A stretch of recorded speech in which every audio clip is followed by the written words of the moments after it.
Hi, Sarah here with a embellishment box swap process video.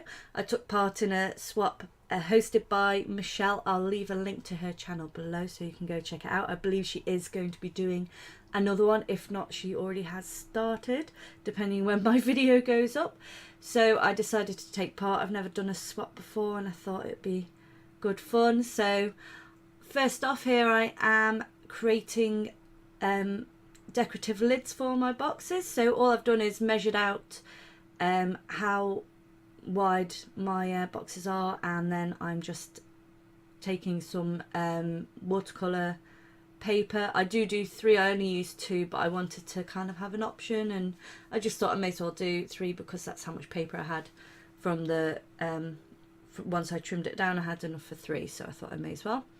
So I've taken some paper paste by Prima, and on each one I've just stenciled through a different pattern. And now these are dry, I am adding, that's just water that I just spritzed on there. And my first one, I'm using mermaid markers. I'm just using all the different shades in pinkish kind of colours. And I'm just using water to help it move around on my page, and because it is a watercolour paper it just sort of moves nicely of its own accord anyway. So I basically do that for the whole of this background here with lots of different shades and just blending them together, which works out really well because it's so easy to do, because you don't have to worry about it going muddy because they're all in the same part of the spectrum, so you're not going to get that kind of mud from adding too many different colours together. And so I just keep adding a little more colour here and there until I'm happy with the effect I've got. And the paper paste does pop out off the page slightly there, so you can still see the pattern. And just then I added some salt on the wet paper, and then I've just left it to one side to dry. This is my second one. I used a stencil by Thompsons Crafts on this one, and it's a kind of seaside-y net, I think it is. I think it's called fishing net, I think it is. It's a 12 by 12 one, but I only used a small section. And for this one I'm using my mermaid marker, not mermaid markers, Incredible Inks by Jane Davenport as well, so you can actually refill your mermaid markers with these inks.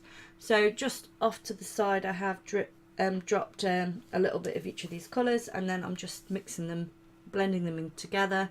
And again, I'm just adding some salt and just blending that out onto across the watercolour piece of paper. And again, I've just let that dry.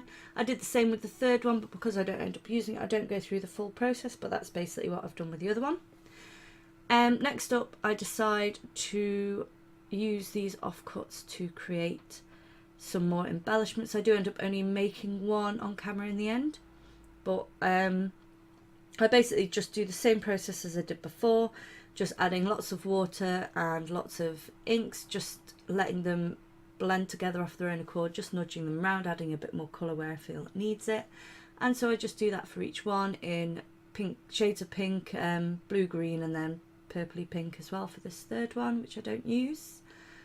And once I've added the colour, as you can see, it just blends out on its own, creates a lovely watercolour effect. I just let them dry, and they are now dry there. I'm adding some Versamark ink onto this stamp here, and I'm just going to stamp it off onto each of the papers. Then add some rose gold embossing powder, which is by Lawn Fawn. I think I got mine from Thompsons Crafts as well. And as you can see, it just leaves that the pattern in the powder, and then I'm just using my heat tool to heat it up so that the powder melts and gives a lovely metallic rose in lines there.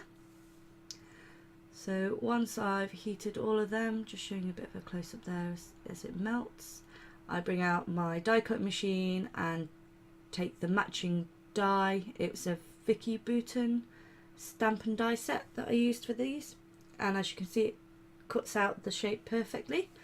So now I've done that, I'm just going to go back to my lids, I guess you call them, and I've just taken off all the salt, and as you can see it just adds a little bit extra interest, a nice mottled effect on each one. I'm just showing you them again. And now I can just double check how they're fitting, and then I choose which side of my corner chomper to use, which matches the corners best on the plastic box, and I just cut out each of the corners so it fits perfectly like that. And now onto the fun bit. I've got lots of rainbow resins there. I'll leave a link to her shop below because she does the most beautiful resins. Those little jars of glitter were by Prima, and I just added some of them to that. They're glass glitter. I also added some charms which I made, which I added some on chains and some to create dangle planner clips, because I know a lot of the girls in the swap are planner girls, so I thought that would be a nice addition. I also added some sequins there by Lucy's Cards. I'll also link her shop. It's a UK one. Both those shops are UK.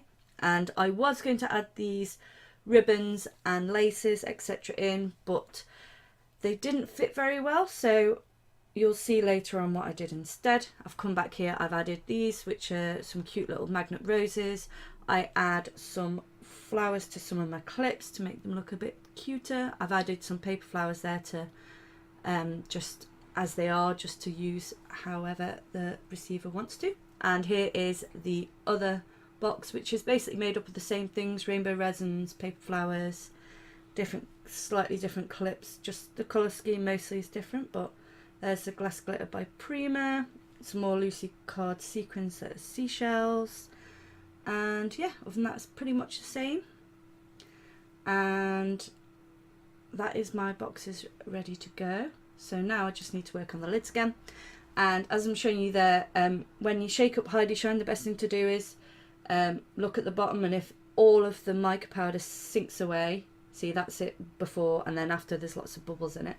If the mica powder sinks away from the bottom, you know that it's mixed up enough, because quite often colour shine can be quite sticky. It's just a little tip there. So that one I used the white one, so it's just got that nice shimmer. The others I used gold, and I've just left them to one side to dry. So now I'm just adding lots of adhesive to the back of this so it doesn't come up, but because I have used tape, it could be lifted off and used for a different purpose, because it is just against the plastic, so it probably would just lift up quite easily.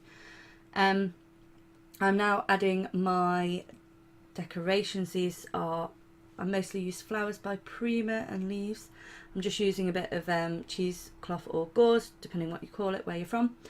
And I just add that just to add a bit of extra texture on the background. So now I'm just adding my leaves. I've used a paintbrush just to spiral the ends for just decorative purposes. So I'm now going to add my main focal flower there, and then I think I'll leave that one to dry and go on to my pink one instead. Again, adding lots of adhesive so it sticks well to the box, and going through the same process. Oh, and what I'm using there is 3D gloss gel by Prima as well. It's really good at sticking down 3D elements. It dries really, really solid, so it's great for things like flowers and small embellishments. So I'm doing the same thing, just adding my embellishments, adding some cheesecloth behind it so that it's just adds a little bit more texture, adding my leaves with the spirally stalk bits on there, and then adding my flower on top and just nudging them around till I'm happy. Now that the main bit is dry, I'm now going to add some extra smaller embellishments here. So I'm just adding this cute little flowery thing here. I'm sure there's a name for it, but I'm not very good at the names of flowers. And I'm just adding the small one. I think this one is actually a Wild Orchid Crafts one, and then I add some little rosebuds just to finish that off there. And I'm also adding a rainbow resin. It's a beautiful little cherry blossom that's glittered. They're very, very pretty, those little resins. And again, onto the other one, doing the same thing, adding extra embellishments. I had a seahorse in this one because I've gone for quite an aquatic feeling to it. It's kind of like that, I guess. And I'm just adding some extra small flowers. I had a little gem in there as well, and now I'm going to put some crystal drops on because these dried clear, so they look like water droplets, again for the water feel to it.